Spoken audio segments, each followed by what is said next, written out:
Question 4 কৈছে ইউক্লিডৰ বিভাজন প্ৰেমিকা ব্যৱহাৰ কৰি দেখুৱা যে যিকোনো যোগাত্মক অখণ্ড সংখ্যাৰ বৰ্গই 3m 3m +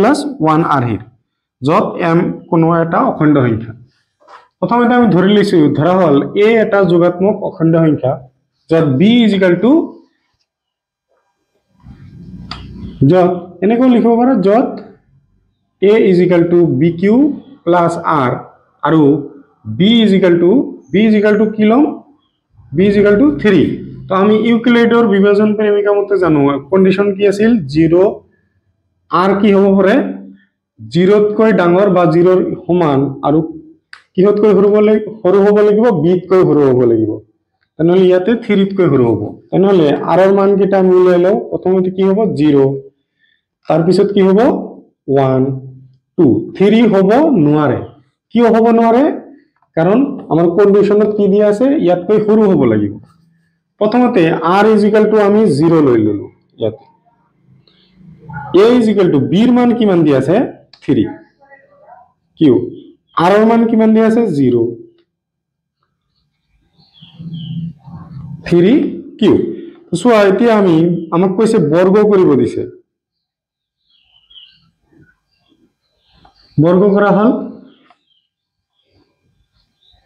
ইয়াক আমি 3 স্কয়াৰ মানে কি 3 স্কয়াৰ মানে হল 3 * 3 3 * 3 কিমান লিখিব পাৰো 9 আৰু নহলে 3 * 3 এ লিখা 3 * 3 আৰু q স্কয়ার মানে কি q স্কয়ার হ'ব হল।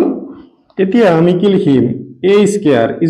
3 * q ইখিনি আমি লিখিলম m আৰু সাইডত লিখি দিম 3q স্কয়াৰ লেট এনেকৈ লিখিম লেট 3q স্কয়াৰ = m আৰু m তো কি হয় এটা কি হ'ব অখণ্ড সংখ্যা। ভিডিওটো পজ কৰি লিখিলো r = 0 লৈছিলো ইয়াতে এতিয়া 1 লম কি হ'ব a = b ৰ মান আমাৰ কি দি আছে 3 q দি আছে r ৰ মান কিমান দি আছে 1। তেনেহলে আমাক কৈছে বৰ্গ কৰিব দিছে বৰ্গ কৰিম আমি স্কয়ার 3q + 1 হল স্কয়ার। এতিয়া আমি জানো a + b হল square = a square + 2ab + b square. So ইয়াতে কম্পেয়ার কৰি চাও a মানে দিয়া আছে 3q আৰু b মানে দিয়া আছে 1। তো আমি ইয়াতে কি লিখিব পাৰো 3q হল স্কয়ার প্লাস ফর্মুলা 2 এর মান কি হ'ব 3q তার পিছত কি হ'ব b ৰ মান 1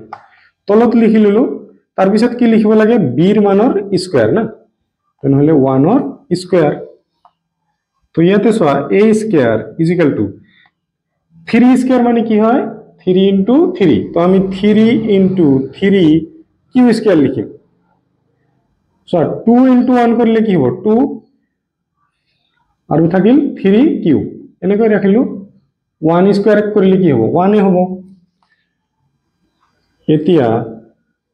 এই দুটাৰ মাজত পৰা আমি কি লম 3 কমন লম 3 ললো। সো এইটো 3 লৈছো থাকিল কিমান 3q স্কয়ার থাকিল ইয়াতে এইটো 3 লোৱা হৈছে তেনেহলে থাকিল কিমান 2 থাকিল আৰু q থাকিল শেষত থাকিল 1 a স্কয়ার = 3 ইখিনিক আমি কি লিখি দিম m + 1 সাইডত কি লিখিম let 3q square + 2q = m আৰু m কাৰ মাজত থাকে z ৰ মাজত মানে m তো এটা অখণ্ড সংখ্যা। ভিডিওটো পজ কৰি লিখিলো। নেক্সট কি হ'ব r ৰ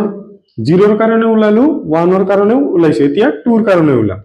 কি হ'ব a = b মান হল 3 তাৰ পিছত q আৰু r মানে কিমান 2। এতিয়া আমৰা কি স্কয়াৰ কৰিব লাগিব এটো হৈ গল হল স্কয়ার a + b হল স্কয়ার = কি হয় a square + 2ab + b square so ইয়াৰ লগত আমি ইয়াৰ কম্পেয়াৰ কৰি চাম a ইজ ইকুয়াল টু কিমান হ'ব 3q b is equal to কিমান হ'ব b ইজ ইকুয়াল টু কিমান হ'ব 2 তো এতিয়া a স্কয়াৰ তাৰ মানে কি লিখিম 3q হোল স্কয়াৰ প্লাস ফৰ্মুলাৰ কিমান 2 তাৰ পিছত কি আহে a এৰ মান কিমান 3q তাৰ পিছত কি আহিব b এৰ মান কিমান 2 তাৰ পিছত কি আহিব b এৰ স্কয়াৰ মানে 2 স্কয়াৰ সোয়া 3 স্কয়াৰ মানে কি হয় 3 into 3 q স্কয়াৰ ইয়াক আমি 3 2 ৰ লগত ইনটু নকৰিম কিয় আমি 3 কমন লব লাগিব 2 আৰু 2 ইনটু কৰিম 4 3 q ৰাখি দিলো ইয়াক কি লিখো 2 স্কয়াৰ মানে কি 2 into 2 কিমান হ'ব 4 a square is equal to 3 common লম আমি 3 আৰু এটা লাইন লিখি 4 কি লিখো আৰু 3 plus 1 কিয় লিখিলে এনেকৈ কাৰণ আমাৰ 3m plus 1 আৰহিত প্ৰকাশ কৰিব লাগে এতিয়া আমি কমন লম এই তিনিটাৰ মাজত কি কমন যাব 3 কমন যাব 3q স্কয়াৰ থাকিল 3 লৈছো 3q স্কয়াৰ থাকিল প্লাস 3 লৈছো থাকিল কিমান 4 আৰু কি থাকিল q ইয়াতে 3 লৈছো একো নাথাকিলে কি লিখিব লাগে 1 আৰু হেকত এই 1 সো আমি এটো লাইন ইয়াতে লিখি দিলু কি হ'ব a square is equal to ইয়াক আমি গোটেইখিনি মিলি কি লিখিম 3m plus 1 কিয় লিখিম let 3q square plus 4q plus 1 is equal to কি ধৰি ললো m আৰু m টো কত থাকে m টো z ত থাকে ভিডিওটো পজ কৰি লিখি লোৱা আৰু ভিডিওটো চাই যদি ভাল পাইছা তেনেহলে এটা লাইক কৰি দিবা আৰু চেনেলটো নতুন হলে চেনেলটো সাবস্ক্ৰাইব কৰি দিবা